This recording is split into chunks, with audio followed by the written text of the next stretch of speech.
Hello. You're set for lunch? No. No? Two young constables flip a coin to decide who will cross the road to the Russell Street Police canteen to buy the lunches. I pick tails. Tails?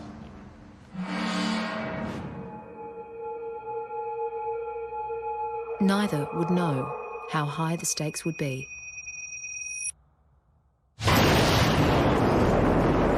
POC Russell Street 750.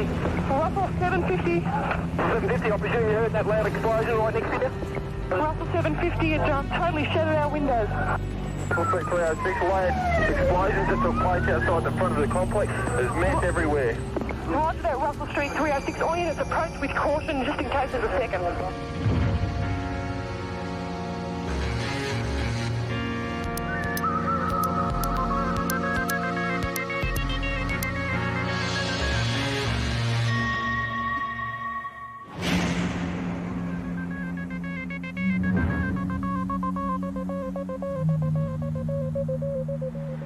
The Russell Street bombing rocked the foundations of a city, its residents and police force to the very core. But a 100-strong team of detectives, bomb and forensic experts were determined from day one that the culprits would not get away with it.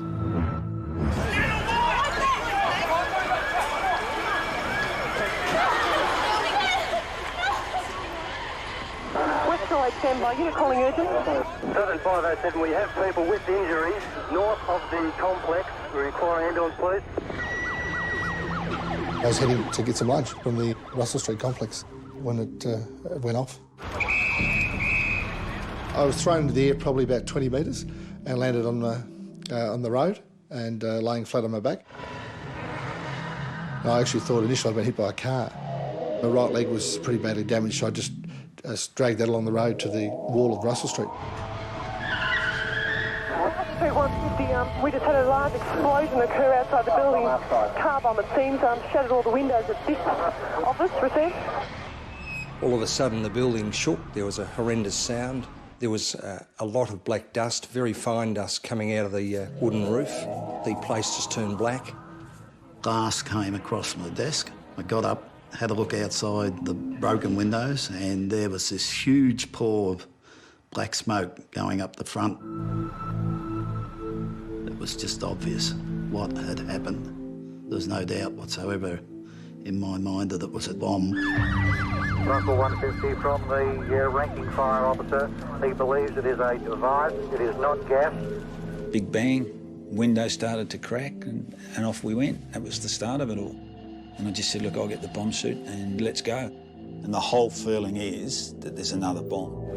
150, roger. Bomb disposal people have been sighted. The first bang is not the last bang, is what I got taught by the military guys in Northern Ireland.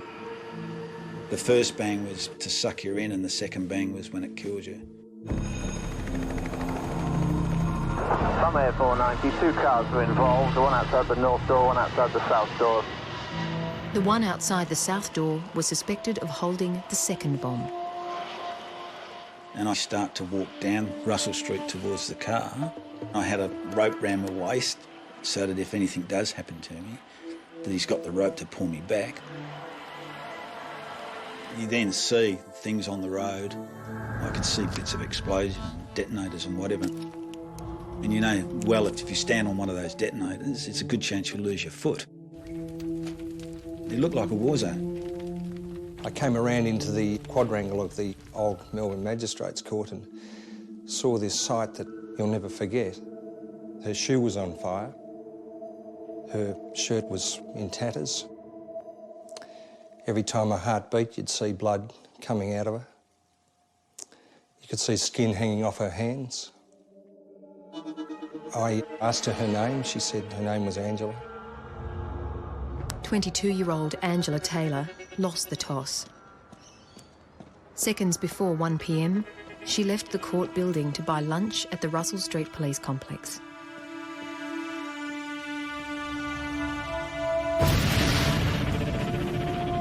I sat her down on the floor in the office. She was obviously visibly in pain and shocked and disorientated. I made some calls, so I was able to get her some help. Magistrate West was out the front and he was injured as well. Donadio over the road.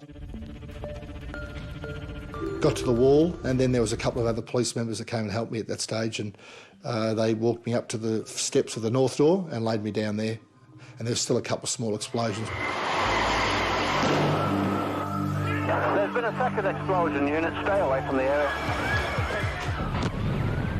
Initially, I wondered whether it was a series of explosions, but it was obvious after a couple of minutes that the small explosions were detonators and were primed and activated.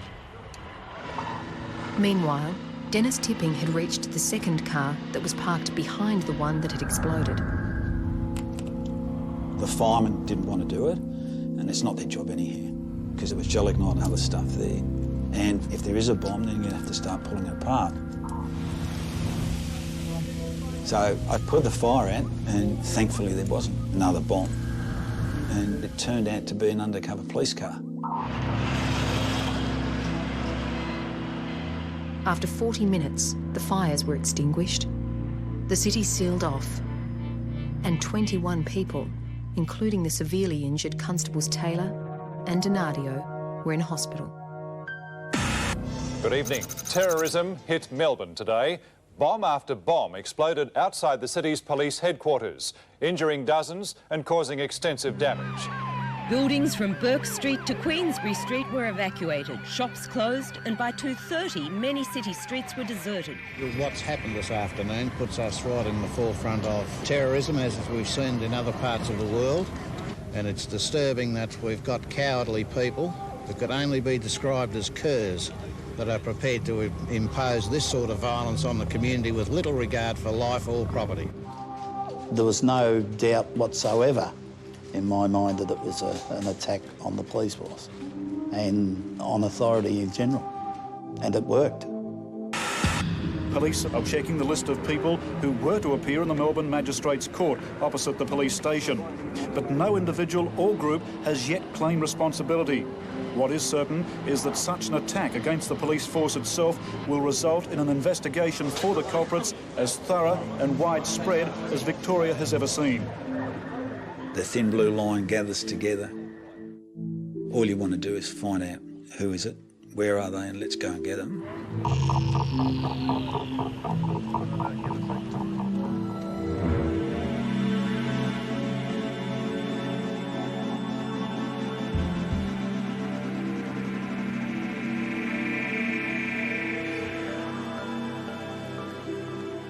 A car bomb had exploded outside the Russell Street Police Complex.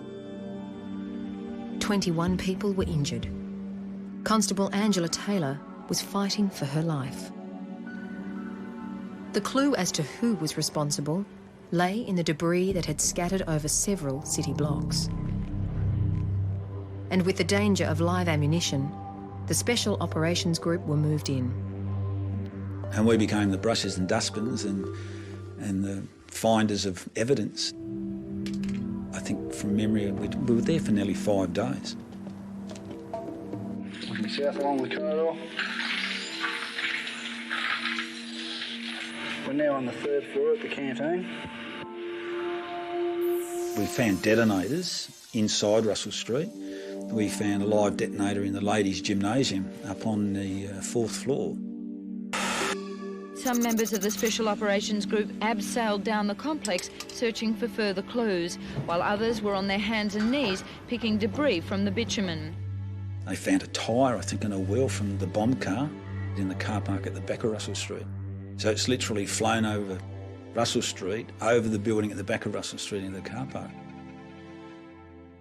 Every piece was important.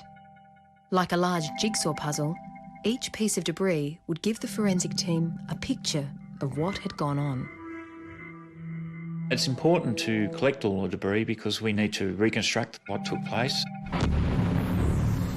We were able to identify that the bomb car actually ended up several metres away from the actual seat of the explosion because there was a crater in the roadway and the bomb car was several metres further to the east.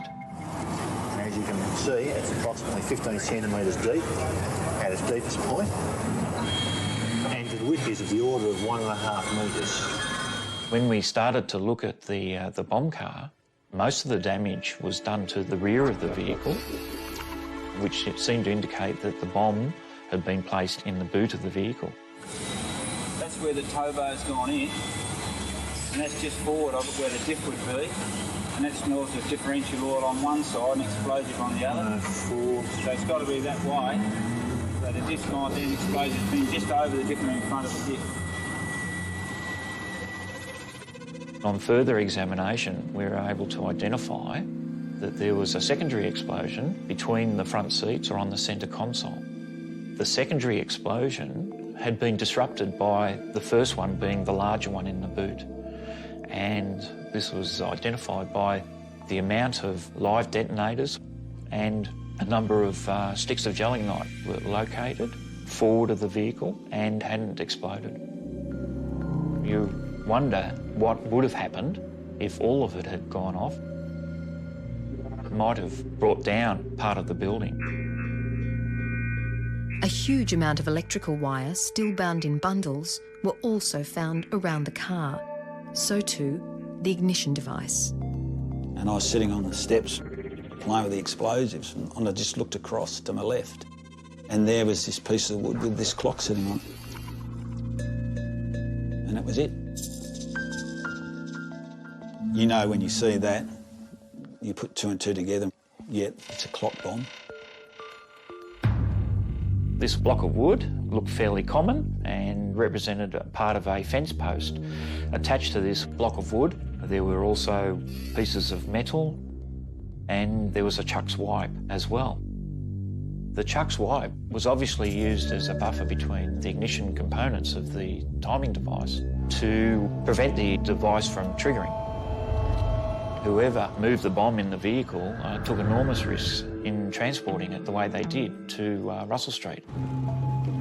Any slight bump could have triggered the device.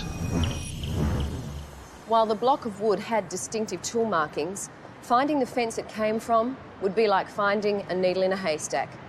So the detectives were grateful that a more tangible clue had survived the bomb. The number plate was still in the vicinity of the vehicle, and that enabled us to very quickly identify who the owner of the vehicle was. And we found out that it had been stolen some week or so before the bombing. Police say the main blast was caused by 50 sticks of gelignite in the boot of a stolen 1979 two-tone brown and fawn Commodore parked outside the Russell Street Police building. It had distinctive gold mag wheels and a loud twin exhaust. Today, the lookalike car was taken to Russell Street in the hope of jolting memories. Police also displayed a travel rug found within the bomb car. Detectives say the rug doesn't belong to the owner of the stolen car, and although it has no label, it could help with investigations. It was in fairly good condition considering the blast, and it was determined that the actual blanket was covering the ignition device. The blanket was examined and there were a number of dog hairs located on the blanket. The dog hairs were short in nature and probably from a terrier-type dog. Police received 20 calls overnight and are encouraged by the response. They'll be sifting through the new information today to see just how useful it is. Several days after the Russell Street bombing, a person contacted the Chief Commissioner of Police, Mick Miller, and stated he actually had footage of whoever was responsible for the Russell Street bombing, and he also demanded $500,000 for that information. In fact, the caller rang 5 times. Each call traced to various phone boxes in the suburb of St Kilda. And then he stopped. We initially thought he was most probably a crank, but you can't ignore things like that. Premier John Cain and Chief Commissioner Mick Miller jointly announced the record $500,000 reward.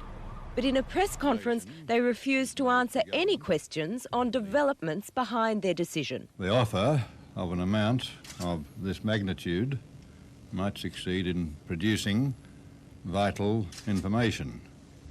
And I don't propose to divulge the nature of that information in case it might jeopardise this development. It was a tactical move. The anonymous caller was either legitimate and the case would be solved, or it was a hoax. Either way, detectives believed he would make contact again, and with few leads so far, they were counting on it.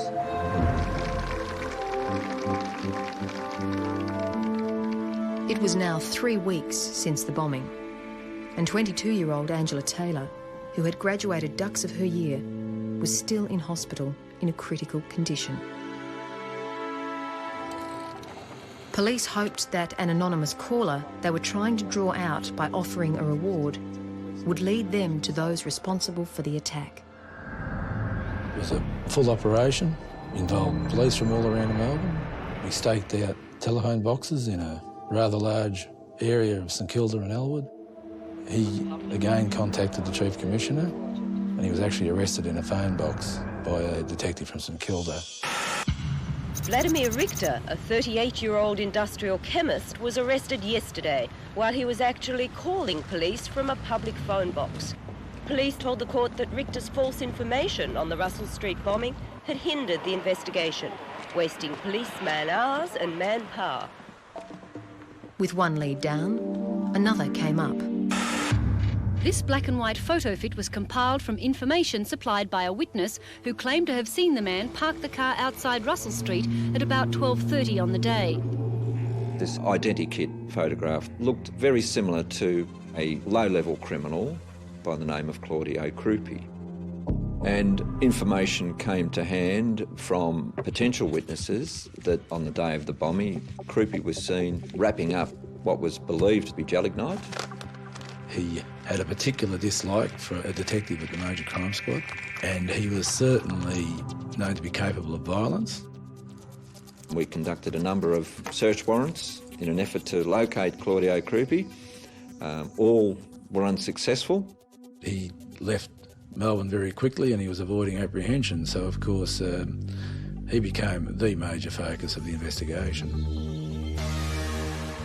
As police searched for this prime suspect, a separate and unrelated inquiry had brought 2 officers from the Stolen Motor Vehicle Squad to the police compound where the bomb car was located.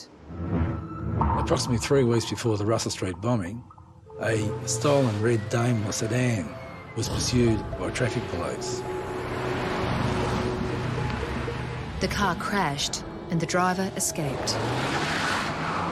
We got contacted by St Albans CIB to come out because in the boot of that red Daimler was a bag containing cut-up pieces of number plates. And they were identified as belonging to a stolen silver Brock Special. So I put a notification on our police database that if the vehicle was ever found, then I was to be contacted immediately. And that's what happened. Whilst we were waiting for the delivery of the Brock Commodore to come out to our compound so we could examine that, we actually sticky-nosed a little bit and walked over and had a look at the Russell Street bomb car. And when we looked at the vehicle, we noticed that the chassis number had been drilled out. Normally what would happen is they would use an angle grinder to drill it. It takes longer time to cut them out, so that's unusual. We'd never seen that method before. I mean, for someone to drill the chassis number out is, in our opinion, strange. Meanwhile, the police had caught up with Claudio Krupa. 29-year-old Claudio David Krupa was taken before Chief Stipendiary Magistrate John Dugan. His counsel said his client was not only willing to be questioned, but also agreed to take part in a lineup. He said Krupa denied his participation in the bombing. Krupa is now back in the Russell Street Police Complex, the scene of the bombing almost 3 weeks ago, and is still being questioned. Out at the police compound, the stolen Commodore had arrived. The investigation into the bombing of the Russell Street complex was to take another turn, and as a result, give police another suspect. When the Silver Brock Commodore Special came in, when we lifted the bonnet, we also noticed that the chassis number on that vehicle had been drilled out. And it was the identical method that was used on the other vehicle that was sitting in the compound, virtually 50 feet from it. So to see 2 vehicles with the chassis number drilled out was, in our opinion, extremely unique. And it occurred to me that the offender involved in the Brock Special and the Daimler may well have been involved in the Russell Street bombing.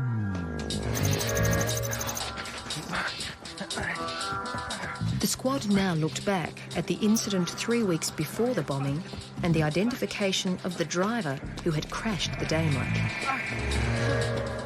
The offender in the vehicle fled the area. He ran around a couple of blocks and then intercepted a motorist actually driving past.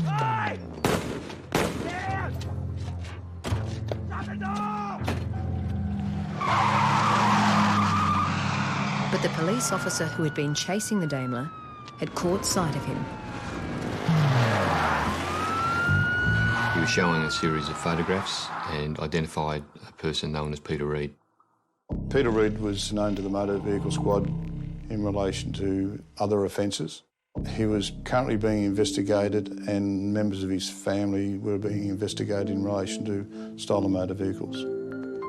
The suspicion was that Peter Reid had been involved in what's known as rebirthing.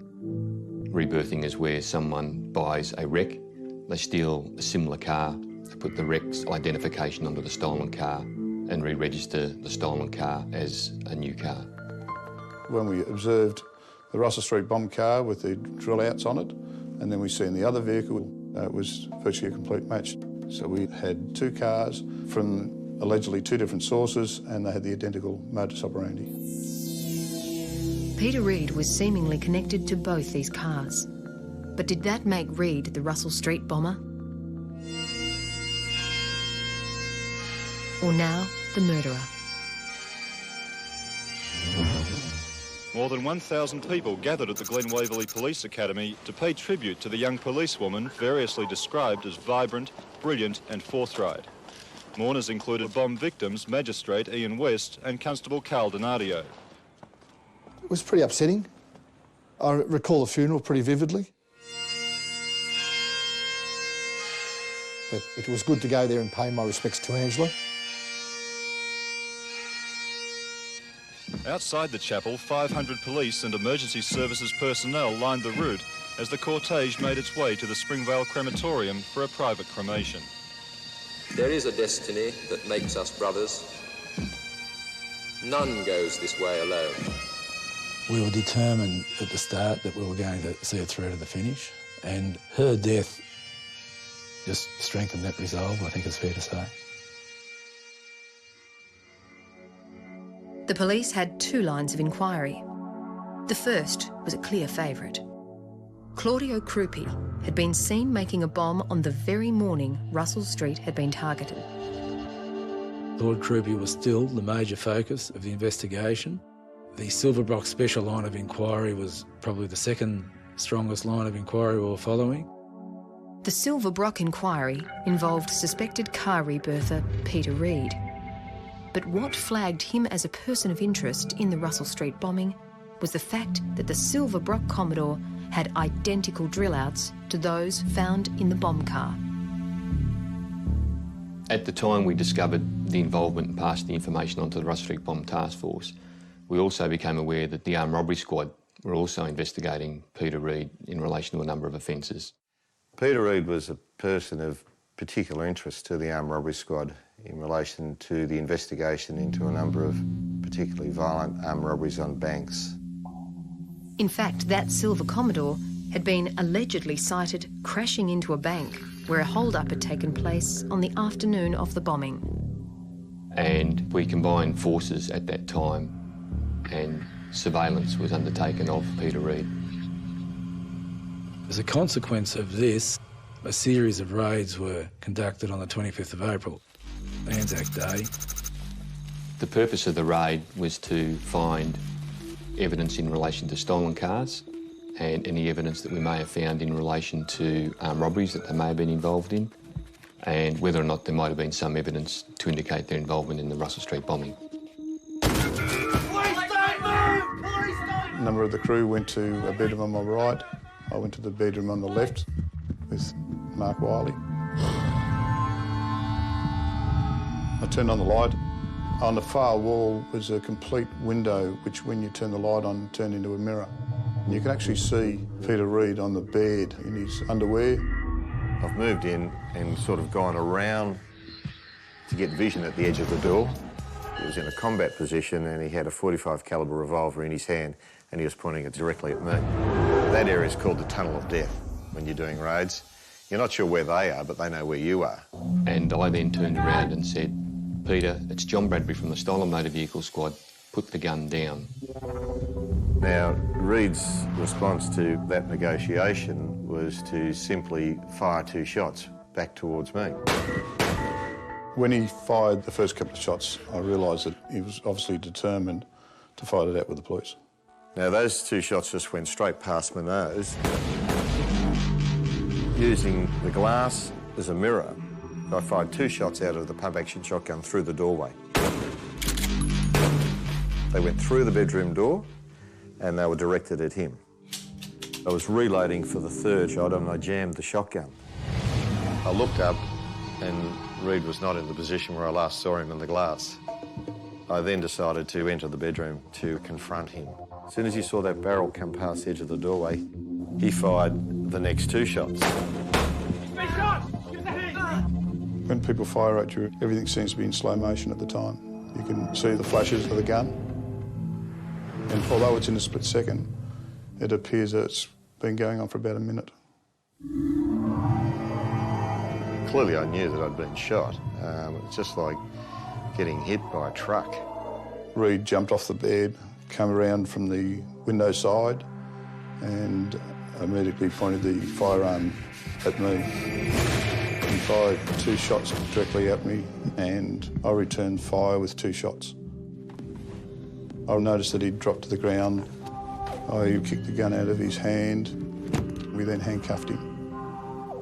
I had a ski parka on with an elasticized waist and the bullet had gone straight through my body, but when I unzipped the elasticized waist of the parka, the slug fell on the ground and I said to one of the detectives, I said, just mark that because we've got the crime scene here now and I'm still in charge. Well, after the shooting incident, we got the forensic science people out to Reid's address. We found quite a large amount of evidence. A Magnum .45 was found in the bedroom where the shooting had taken place. There are a number of firearms that were located in the lounge room and we identified that the serial numbers had been drilled out. And these were consistent with similarities on the bomb car chassis number and also on the silver Brock Commodore. Among other items that we collected from the lounge room were scanners. Their serial numbers had also been removed. And on the floor was a canvas haversack, and sitting on top of the haversack were 2 detonators. Naturally, our thoughts were, well, these detonators look very similar to those that were used in the Russell Street bombing. Inside the haversack, they found 4 neatly wrapped packages. On removing the newspaper, the contents were sticks of gelignite, the same or similar to what was used in the Russell Street bombing. So we're certainly on the right track in regard to identifying the suspects for the Russell Street bombing. But we were unable to find any building or fence line that fitted the block of wood that was located at the bomb scene. During the course of the surveillance on Peter Reid, surveillance had observed him going to an address at Harris Avenue, Nunawading, on a number of occasions. And so that address was simultaneously raided by the various squads. There was nothing really to connect that address to the bombing apart from the fact that Peter Reid used to associate with it. The occupant of the house was Karl Zelenka. He had no criminal history. A couple of us spoke to Karl over a period of a couple of hours and we asked him if he knew Peter Reid and he denied it. And we knew that wasn't true, so we knew that Karl was keeping that from us. It was also obvious to us that he was carrying a rather heavy burden. And of course what we had to do then was find out what it actually was that he knew that he wasn't being forthcoming with. 28-year-old Peter Reid of Callista was released from hospital today and appeared at a preliminary hearing at the City Watch House. He was charged with 2 counts of attempted murder, as well as 7 other charges, including armed robbery. When the fingerprint section dusted Peter Reid's house, they found a couple of pertinent prints. An identified fingerprint which was located on the Albury Border Morning Mail, which was wrapped around a number of sticks of explosives, was identified as belonging to Rodney Minogue, who had some criminal convictions. Also of significance was another fingerprint, which was found on the toilet door, and that fingerprint was identified as belonging to Rodney's brother, Craig Minogue. They were fundamentally small-time criminals. And my personal feeling was that they were a part of the major jigsaw. There was no doubt. We ascertained Rodney and Peter Reid, in fact, served time in a prison together. So, of course, we endeavoured to locate the Minogue brothers. We were unable to find them. They'd left Melbourne shortly after the Russell Street bombing and hadn't been seen since. Why had they done that? When the task force checked Craig Minogue's file, there was an entry about a car picking him up outside a court. That car was registered to Karl Zelenka. Karl Zelenka was the occupant of the house where Peter Reid had been seen visiting. He had denied knowing Reid, and that stance continued for the Minogue brothers. We knew that Zelenka knew Craig and Rodney Minogue because we showed photographs of the Minogues to neighbours and they identified them as associating at that address. But what we didn't know was why he wasn't telling us that he knew them. Back at the forensic laboratory, the detonators from Reid's house and the bomb scene were being compared. The cutting of the wires on the detonators were consistent with the cutting of wires located on detonators in the Russell Street bombing. Obviously there were implements that had been used to make the cuts on these wires. So if we're able to identify those implements, we would then be able to say that these cutters made those cuts. What had been identified was the origin of the metal bar that had been nailed to the block of wood found at the bomb scene. Our bomb expert was actually lying home in bed one night and it dawned on him that the metal strip to complete the circuit between the timing device and the explosives may have been the handle from a metal rubbish bin. Now, when we looked closer at Karl Zelenka's rubbish bin, we noticed the lid was missing, and there'd been a couple of attempts to cut the handles of that rubbish bin, as though someone had had a practice shot at cutting the handles off. When we asked Karl where the lid was, he was very vague and wasn't very forthcoming as to where he thought the lid was.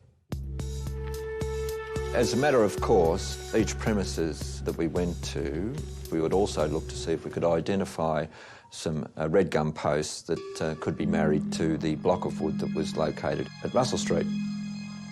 When they had first looked at the property, there was little joy.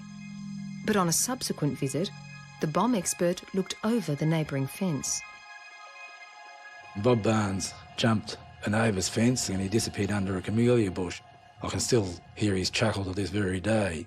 He placed the bomb block of wood on top of that fence post. There was an identical fault line running through the timber and it fitted beautifully. And we knew then that we'd found the post that the bomb block had come off. That discovery was probably one of the best ones I've made in my career, and we were actually ecstatic that we'd located that post. It was very important to us. From that point on, the task force really regarded that address as being the bomb headquarters, where the bomb was most probably put together. You say your mates. Karl Zelenka became a vital person to us, and we took him back to the office, and myself and one of the other detectives on the task force had a pretty serious talk to him, and I laid out everything in front of him that we knew about him. His lies, the block of wood, his rubbish bin, lying about knowing the Minogue brothers and Peter Reid. And we actually told him, you look at it from our point of view, what would you think? And he knew that he was in it up to his neck. He said, I'll tell you everything I know, but I want you to guarantee my safety and that of my family and my girlfriend. Carl told us that Craig Minogue and Rodney Minogue were living at the house and that Peter Reid used to come to the address. On the Tuesday preceding the Russell Street bombing, he saw this very clean, tidy, distinguishable Commodore sedan drive into the garage. It was a two-tone brown fawn coloured vehicle, had beautiful mag wheels, and of course was identical to the vehicle which had been blown up outside Russell Street. On another occasion, he'd had cause to go to the garage where he identified what appeared to be a box of explosives. He confronted Craig Minogue about that. Craig said to him, forget what you saw, you didn't see anything. Craig Minogue had paid for Carl and his girlfriend to fly to Sydney for Easter while the bombing took place. When he returned, the brothers were moving out. And he was instructed to get rid of the lid of his rubbish bin. It was tossed on the back of a trailer which was going down the tip.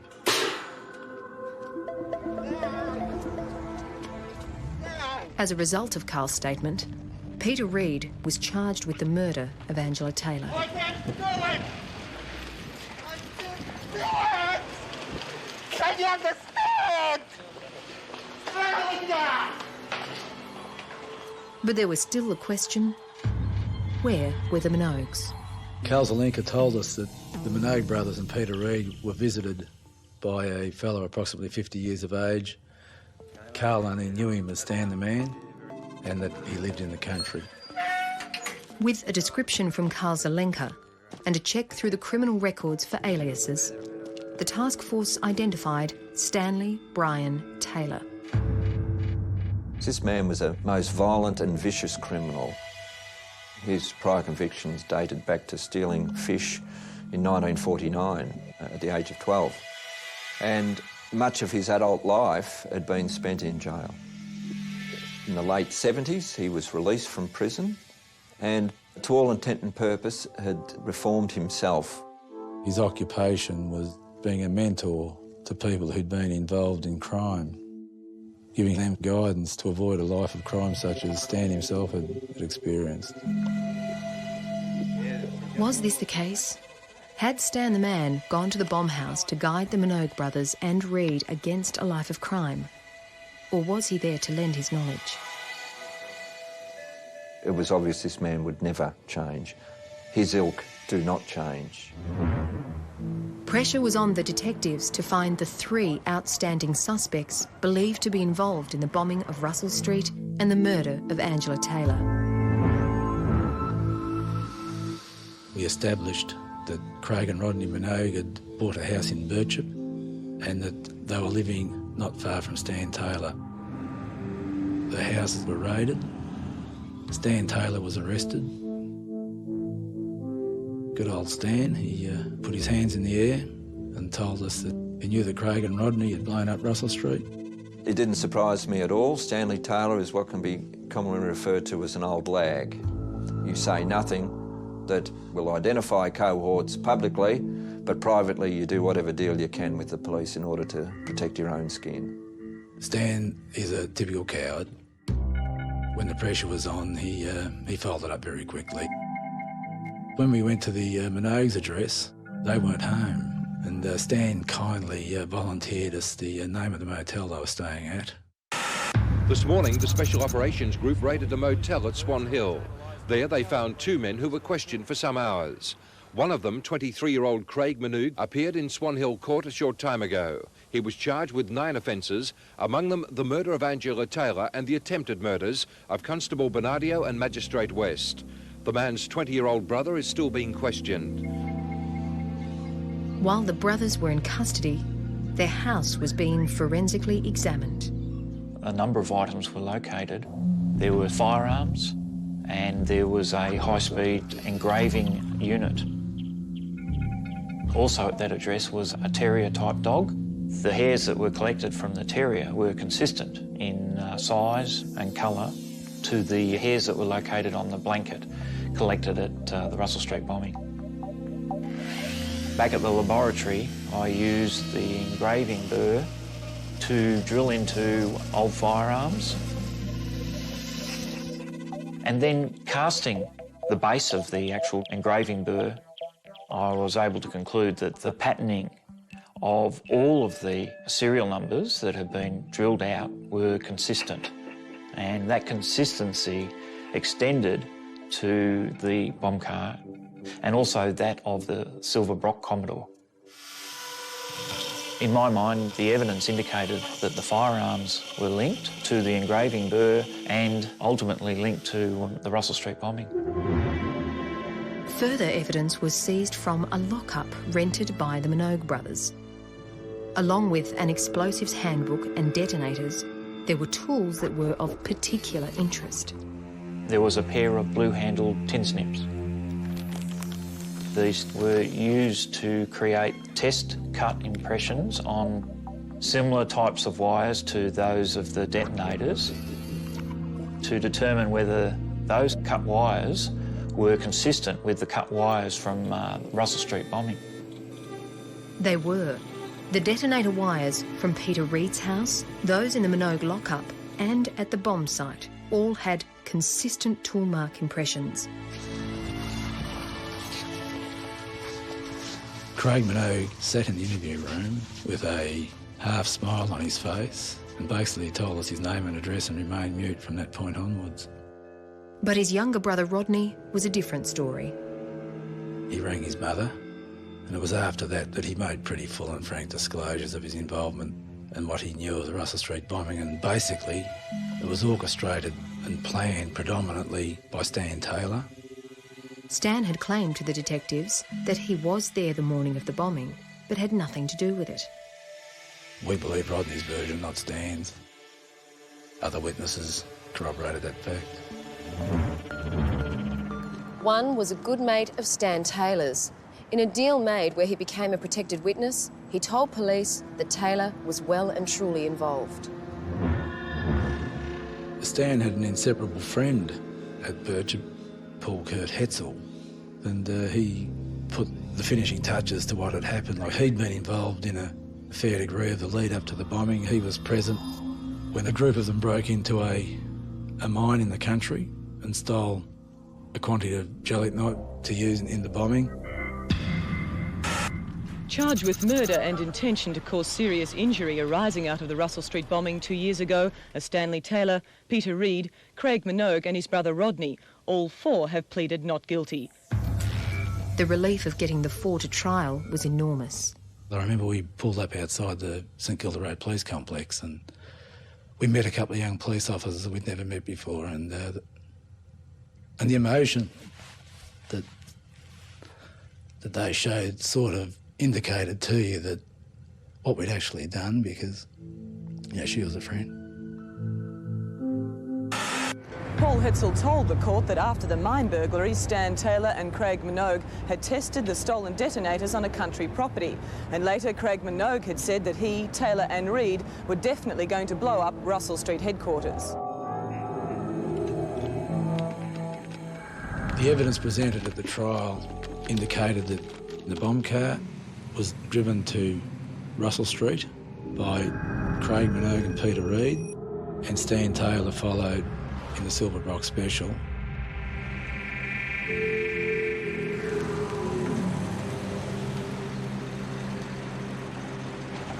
The car was then parked outside the southern door of the Russell Street Police Complex. The chuck swipe removed and the bomb was set.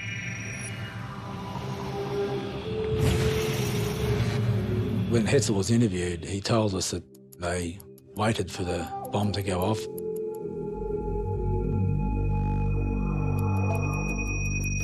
When 1 o'clock arrived, they were a little bit concerned that they may not have set it correctly.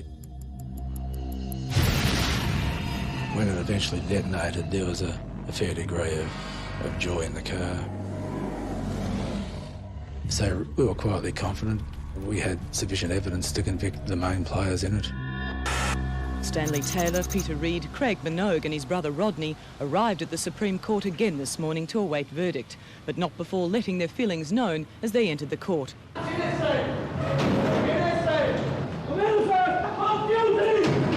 I actually remember the day the verdict was handed down.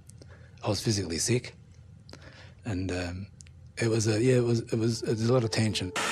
The jury found Stanley Taylor and Craig Minogue both guilty of the murder of Constable Angela Taylor, guilty of causing serious injury to Constable Carl Donadio and Magistrate Ian West, and guilty of several other serious charges.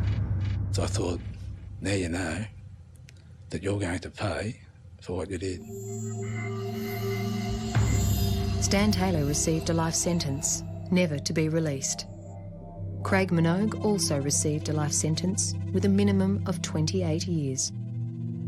His brother's conviction of accessory after the fact was quashed at an appeal.